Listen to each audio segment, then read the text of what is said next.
At 2 a.m., I learned my sister was dead. By sunrise, her $100,000 of debt was being called my responsibility. My name is Rebecca. I'm 32, a financial analyst in Boston, and I'd spent 10 years clawing out of poverty. I finally had savings, a future, security. One phone call destroyed it all. Rebecca, my mother's voice shattered through the phone. Emma's dead. Car accident. She's gone. Emma, my wild, reckless, beautiful younger sister. 28 years old and always chasing the next big thing that would change her life.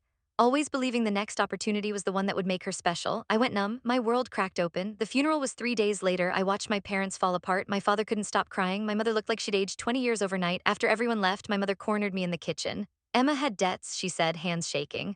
Over $100,000. The number hit me like a punch to the chest.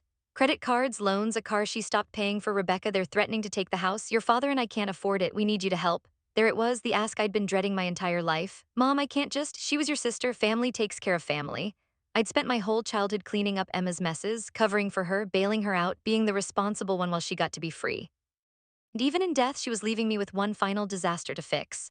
If I pay this, it wipes out everything I've saved, my entire future gone. My father appeared in the doorway. We're asking you to do the right thing, Rebecca. The right thing, like there was only one right thing, and it always meant me sacrificing everything. That week, the calls started. Creditors, collection agencies, lawyers, all hunting for Emma, all ready to take whatever they could. My mother forwarded every single call to me. Rebecca will handle it, she told them as if I'd already agreed. I hired a lawyer named Patricia. Sharp, no-nonsense, kind eyes. You're not legally responsible for your sister's debts, she said immediately. Unless your name is on these accounts, you don't owe anyone anything. Relief flooded through me. So I can walk away? You can, but Rebecca, did your parents co-sign anything? My heart sank. They had 3 loans. They believed Emma when she promised she could handle it. If I didn't help, they'd lose their home. I spent that night going through Emma's financial records, and what I found made me sick. Credit cards maxed out and abandoned, predatory loans with insane interest rates, a car financed for twice its value, medical bills from cosmetic procedures she couldn't afford, shopping sprees, trips, experiences, everything bought with money she never intended to pay back. But there was something else, something that didn't make sense. Several large transactions, 20,000 here, 30,000 there, all going to something called Apex Wealth Solutions. I'd never heard of it. Emma had never mentioned it. What was Apex Wealth Solutions, and why had Emma sent them nearly $85,000? I couldn't sleep. The name haunted me. I searched online, nothing. No website, no reviews. It was like the company didn't exist. The next weekend, I drove to my parents' house to go through Emma's room. They'd been avoiding it, unable to face her absence. Her room looked exactly like always, chaotic, colorful, full of half-finished dreams. Clothes everywhere, vision boards covering the walls with pictures of places she wanted to travel, things she wanted to buy, a life she had tried to purchase with money she didn't have. I started sorting through her things. That's when I found it. In her closet, buried under designer clothes with tags still attached, was an old shoebox covered in childhood stickers. Inside were letters, dozens of letters, all addressed to me, all in Emma's handwriting, none of them ever sent. My hands shook as I opened the first one, dated 4 years ago. Dear Rebecca, I know I don't tell you enough, but thank you. Thank you for always being there. I know I'm a mess. I know I disappoint you, but I love you and I'm trying to be better. I grabbed another, 2 years old. Dear Rebecca, I did it again, borrowed money I can't pay back. I don't know why I keep doing this. I wish I was more like you. I wish I could be the sister you deserve. Letter after letter, apologies, confessions, promises to change, all hidden away like shameful secrets. Then I found the last one, dated 2 weeks before her death. Dear Rebecca, I've destroyed everything. The debts are out of control. I know what mom and dad will ask you to do. Please, please don't sacrifice yourself for my mistakes. You've already given up so much for me. I don't deserve another second of your life. Promise me you won't give up everything for debts I created. Choose yourself, choose your life, be free. I love you, let me go, Emma. Tears blurred my vision. Emma had known. She'd known exactly what she was leaving behind, and she'd begged me not to destroy myself fixing it. But how could I not unless let the debts be gone? What if she wasn't being poetic? What if she was trying to tell me something? I wiped my eyes and kept searching. If Emma left me a message, maybe she'd left other clues too. I found her laptop under a pile of clothes. After 3 tries, I guessed the password, my birthday, which made me cry again. When it opened, what I found made my blood run cold. Emma had been keeping detailed records, spreadsheets tracking every loan, every credit card, every debt, but beside each entry were notes, approved in 10 minutes, never verified income, used fake pay stubs. Lied about employment, they never called to confirm. Used mom and dad's info without permission. They don't know, my stomach turned. This wasn't just recklessness, this was fraud. I kept clicking through folders, my pulse racing, then I found one labeled Apex. Inside were messages, dozens of them, all from someone named Marcus Chen calling himself a financial mentor. You're special, Emma. You see opportunities others are too scared to take. This investment will change your life, trust me. Don't listen to people who doubt you, they're just jealous of your vision. You need to invest more. Big returns require big risks. Take out another loan, I'll show you exactly what to say to get approved. The messages grew darker. If you can't get a loan in your name, use your parents' information. Everyone does it. Here's a template for fake pay stubs. Fill these out exactly as I showed you. Don't tell anyone about this opportunity, they'll try to steal it from you. My hands shook. Emma hadn't just been reckless, she had been manipulated, groomed, used. I found more files. Pictures of other young women in what looked like mentorship meetings. testimonials about life-changing wealth, screenshots of cryptocurrency accounts showing massive gains that looked photoshopped when I examined them closer. Emma had been caught in a scam, a sophisticated, predatory scam that had convinced her to destroy herself financially, and the people who ran it had disappeared the moment everything collapsed. I copied everything to a USB drive and called Patricia first thing in the morning.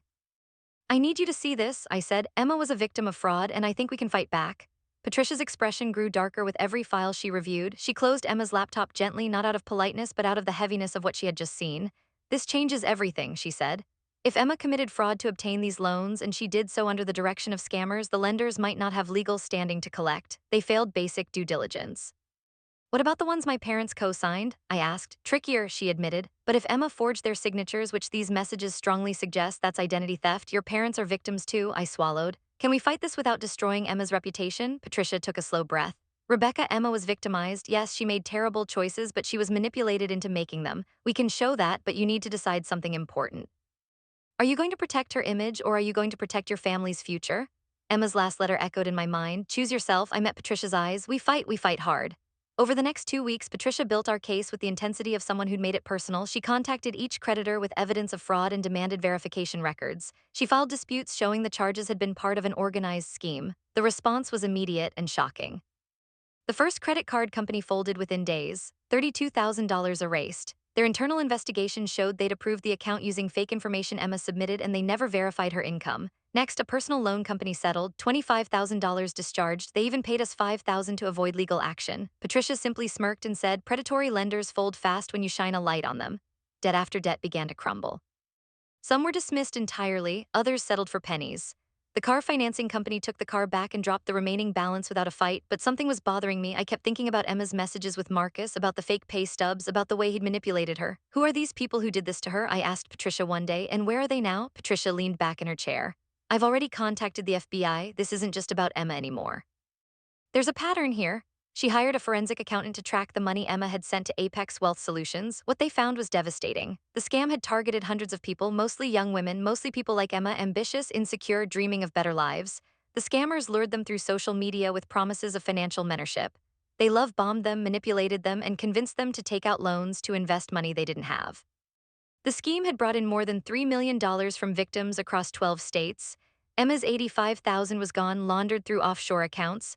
But the scammers had made a mistake. Emma had kept everything: screenshots, messages, notes, spreadsheets. Her compulsive need to track everything, the same trait that had once annoyed me, was now their downfall. Within 6 weeks, the forensic accountant tracked the operation to 3 individuals operating out of Nevada: Marcus Chen, Sarah Livingston, and David Price. Patricia presented everything to the FBI: wire fraud, money laundering, identity theft, securities fraud. Federal investigators opened a case. Patricia turned to the banks holding my parents' co-signed loans and made her move. Your bank funded an organized criminal enterprise, she said firmly. My client's daughter borrowed this money under duress from criminals who manipulated her. These loans were obtained through fraud, using forged documents. My clients are victims, not debtors. The bank representative tried to push back. Patricia didn't blink. How do you think it looks, she asked calmly, when a large bank aggressively collects from grieving parents of a fraud victim, when we have proof you never verified the information? When the FBI is building a case against the criminals you enabled, how do you think a jury will feel about that? She let the silence linger. 2 banks settled within a week. Loans discharged completely in exchange for our continued cooperation with federal investigators. 1 bank refused, so Patricia sued. The lawsuit made the news. Family battles, bank after daughter scammed. The coverage exploded. My mother's interview on the local station showed her crying as she described Emma's manipulation and the threat of losing their home. The pressure on the bank became unbearable. 2 weeks later, they settled too. Loan discharged, $15,000 toward legal fees, a public apology. Just like that, every single debt was gone. We D1, but the victory didn't feel triumphant, because Emma was still dead, and the people who'd pushed her into that spiral had stolen far more than money from her. 6 months later, I sat in a federal courtroom watching the 3 people who destroyed my sister's life stand trial. Marcus Chen sat in a sleek suit, hands folded calmly as if he wasn't responsible for shattering hundreds of lives. Sarah Livingston looked down at her hands, avoiding eye contact. David Price shifted nervously, his knee bouncing. They looked ordinary, forgettable, not like monsters, and that's what made them so dangerous. The prosecution built its case brick by brick. They traced the money, they showed the fake credentials, the love-bombing messages, the scripts the scammers used to manipulate vulnerable people. They played recordings where the defendants laughed about victims. Marcus had called them marks and sheep. One message made the courtroom gasp: young women are the easiest, they're ambitious but insecure, promise them success and they'll give you everything. And then it was time for witnesses. One young woman described losing her home. Another described dropping out of college to work off debts that weren't real. A single father spoke about the shame of being manipulated. Then they called me. I stood, my hands shaking as I walked to the stand with a photo of Emma tucked into my pocket. Emma smiling, Emma alive, the Emma I wanted the jury to see. What happened to your sister? The prosecutor asked. I took a breath. She was manipulated, groomed, used. These people convinced her she was special, that she could change her life, that she was one investment away from being someone important. They told her to lie, they taught her how, they gave her fake documents, and when the debt collapsed on her, they vanished and left her drowning. The courtroom was silent. Did she know she was being scammed? She realized it too late, I said, my voice trembling. But she was terrified to come forward because she'd already committed fraud under their guidance. She wasn't just trapped in debt, she was trapped in shame. I looked at Marcus. These people didn't just take her money, they took her self-worth, they took her future, they took her life long before the car accident did. The defense tried to paint Emma as irresponsible, but they failed, because then a former insider took the stand, a woman named Diana. She confessed that she helped recruit victims. She explained how the scam worked from the inside. How they manipulated people through psychological pressure, how they convinced them to commit fraud. They made it seem normal, Diana said. They said everyone did it, they made you feel like you were part of something big, something exclusive, and by the time you realized the truth, you were in too deep. She broke down sobbing. I left before Emma joined, and if I had spoken up sooner, maybe she'd still be alive. Diana's testimony sealed the case. The jury deliberated for less than 4 hours. Guilty on every count, Marcus Chen, 15 years in federal prison. Sarah Livingston, 12, David Price, 10, justice was served, yet I sat there after the verdict feeling empty because no sentence could bring Emma back, but something happened afterward that stuck with me. An FBI agent approached me outside the courtroom. Your sister's documentation, he said, helped us identify dozens of other victims. Her records are allowing us to discharge debts for people who had no idea how to fight back. Her work may have saved lives. For the first time in a long time, the grief in my chest softened, not enough to disappear, but enough to breathe. A year after Emma's death, I finally gathered the strength to clean out her room. The door creaked open like it hadn't moved in months. Dust floated in the morning sunlight as I stepped inside. Everything was exactly how she left it, messy, bright, chaotic, full of half-finished dreams she never had the chance to complete. I started with her closet, the same place where I'd found the letters and the shoebox the first time. Beneath folded sweaters and tangled jewelry, I discovered one more journal. This one was different. It wasn't about dreams or goals. It was about the truth she'd been terrified to admit. It tracked her realization that she'd been scammed.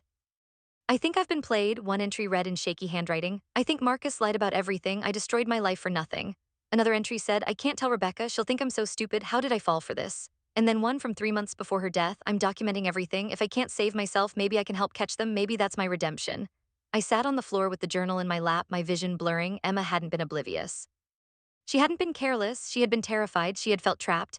And in her fear, she'd done the only thing she thought she could. She'd tried to leave a trail behind for someone else to follow, for me to follow. The weight of that realization crushed me and lifted me all at once. She had been more self-aware than I ever gave her credit for. She had been more brave than I ever realized. That evening, I drove to my parents' house for dinner. My mother's hands trembled as she set the table. My father moved slower than I remembered. Grief had aged them in ways time never could. We've been thinking about selling the house, my father said between slow bites. Every room reminds us of Emma. We need a fresh start, my mother nodded, eyes glassy. We want to give you some of the money for everything you've been through, for everything you did. You sacrificed so much, my father added. We took you for granted. We always expected you to be the responsible one to fix things. We're sorry. It was the first time in my entire life they'd said anything like that. I sat back, surprised by the softness in their voices, the vulnerability they never used to show. Emma asked you not to sacrifice yourself, my father said quietly. You did it anyway, but not the way she feared. You fought for us, let us give something back. We talked for hours that night, real conversations we had never dared to have before. Conversations about Emma, about the roles each of us had played, about the unfair expectations and the silence that had shaped our family. We loved her in ways that hurt her, my mother whispered. We never made her face consequences, we always laid her out. And we made you feel like your value came from being perfect, my father added. That wasn't fair, I took a breath. I need you both to understand something. I'm not going to be the fixer anymore. I'm not going to sacrifice myself because it's easier for everyone else. My mother reached across the table and took my hand. Good, you shouldn't. We're proud of you, my father said, not because you fixed Emma's mess, but because you're strong and you've built a life worth being proud of. Their words didn't magically heal everything, they didn't erase decades of imbalance, but they cracked something open, a window maybe, a beginning. 4 years passed after Emma's death, 4 years of rebuilding. 4 years of grieving in ways that didn't look like crying, 4 years of therapy, of reflection, of learning to breathe without guilt. On the anniversary of her death, I went to her grave alone. I brought a letter, one final letter, not found in a shoebox, not written by Emma, written by me. I knelt down, placed my hand on the cold stone, and whispered softly, "This is the last one." Then I read aloud, "Dear Emma, it's been 4 years. I'm finally at a place where I can write without drowning in anger or guilt. You were both a victim and someone who made choices. You were manipulated and you committed fraud. You were desperate and you hurt people. All of these things are true at once. My voice shook, but I kept going. You asked me not to sacrifice myself. I did it anyway, but not the way you feared. I fought. I fought the banks, the creditors, the system, and I won. Your documentation helped put them in prison. It helped dozens of victims. It probably saved lives. In your darkest moment, you left something behind that mattered. I wiped a tear that slipped down my cheek. I wrote a book about you, about us. I told the truth, the good parts and the painful parts. Your story has helped people feel less alone. The wind shifted softly around me. I'm okay now, really okay. I'm building a life that's mine, not defined by being your opposite, not shaped by your chaos, not limited by anyone's expectations. Mom and dad are okay too. We talk about you honestly now, not like you were perfect, but like you were human. You struggled, you messed up, you tried, you were loved. I swallowed hard. I forgive you, Emma, for the debts, the lies, the chaos. I forgive you for being human, but I also don't forgive you sometimes. Sometimes I'm still angry, and that's okay. Forgiveness isn't simple. I took a breath and let it go slowly. I love you, I'm angry at you, I miss you, I've let you go. All of these things are true, and finally I can live with that. Goodbye, little sister, love, Rebecca. I folded the letter gently and placed it under a small stone beside her headstone. Then I stood, brushed off my knees, and took a long, steady breath. As I walked back to my car, I felt something I hadn't felt in years, lightness. Not because I stopped grieving, but because I had finally allowed myself to stop carrying what was never mine to hold. I had a life to live, my own life. Finally, completely unapologetically mine.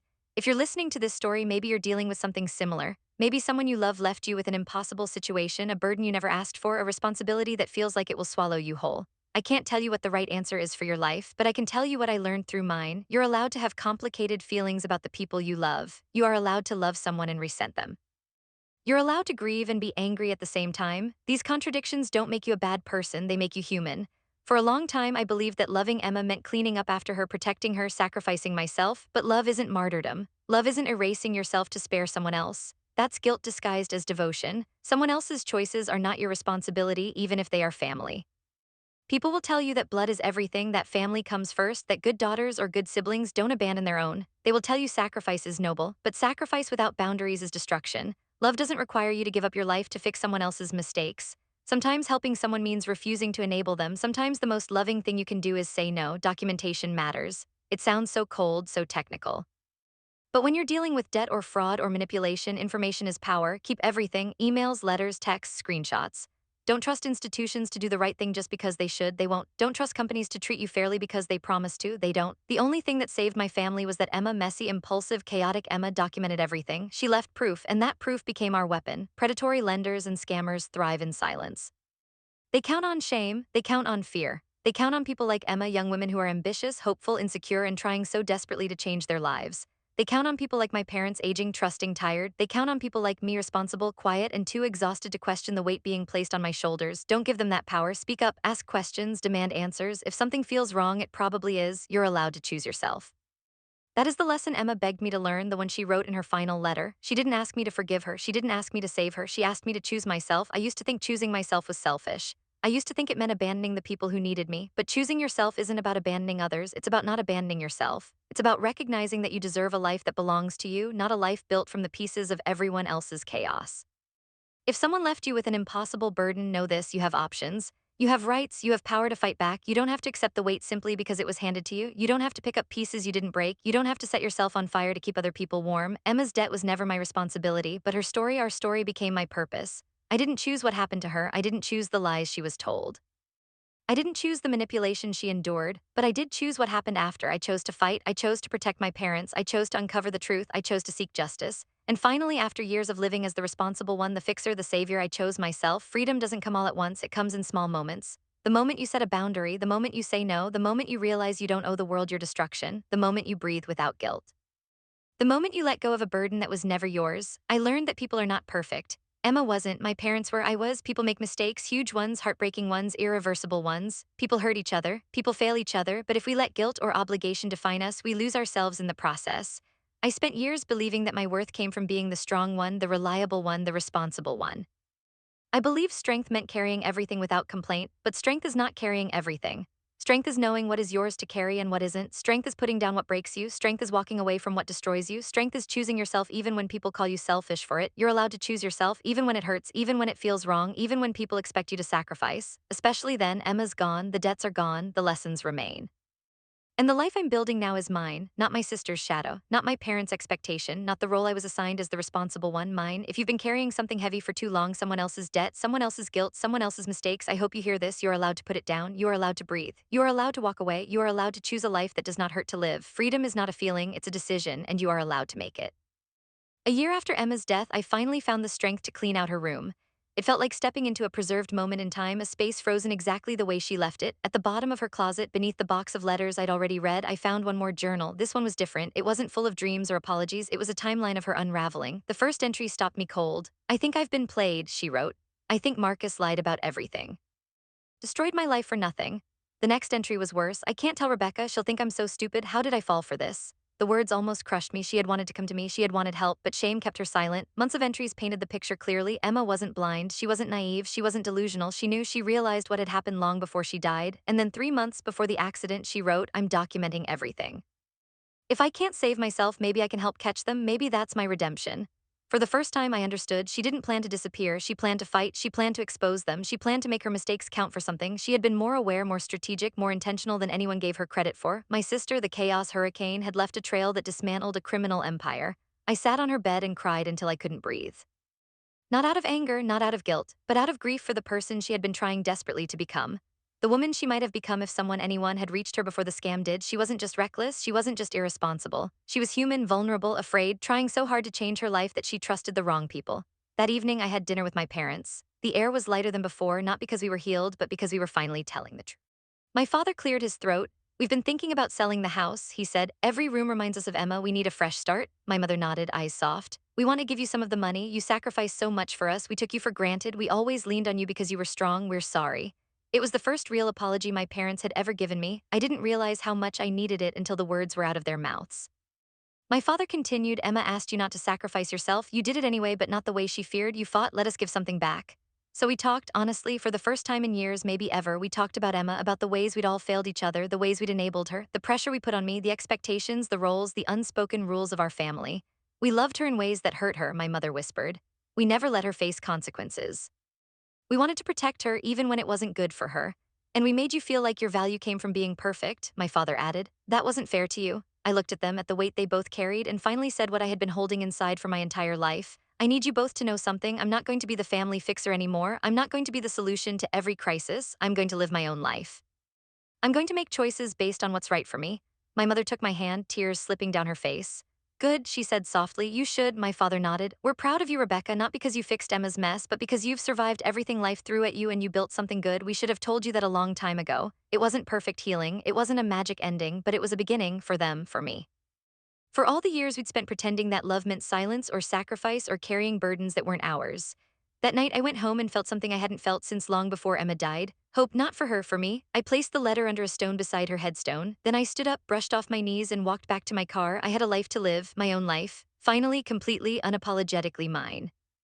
If you're listening to this story, maybe you're dealing with something similar. Maybe someone you love left you with an impossible situation. I can't tell you what the right answer is for you, but I can tell you what I learned. You're allowed to have complicated feelings about people you love. You can love someone and be angry at them. You can grieve and resent at the same time. These contradictions don't make you a bad person, they make you human. Someone else's poor choices are not your responsibility, even if they're family. Love doesn't require self-destruction. You can help without destroying yourself. Documentation matters. If you're dealing with debt or fraud, save everything. Information is power. Predatory lenders and scammers count on shame and silence. Don't give them that power. Reach out, get help. There are resources. You're allowed to choose yourself. You're allowed to set boundaries. You're allowed to say no. Choosing yourself isn't selfish, it's survival. Emma asked me to choose myself. It took months to understand what that meant. It didn't mean abandoning my family. It meant recognizing I had value beyond fixing everyone's problems. If someone left you with an impossible burden, know this: you have options, you have rights, you have power to fight back. You don't have to accept the burden just because someone left it on your doorstep. Emma's debt was never my responsibility. But her story became my purpose. To anyone dealing with their own impossible burden, you're not alone. Your feelings are valid, and you're allowed to choose yourself even when everyone expects you to sacrifice. You're allowed to love someone and let them go. You're allowed to grieve and be angry. You're allowed to honor someone without taking on their mistakes. You're allowed to build your own life. That's what I learned from my sister's debt. It wasn't about money. It was about boundaries, self-worth, and understanding that choosing yourself isn't selfish. It's survival. Emma's gone, the debts are gone, the lessons remain, and I'm finally truly free.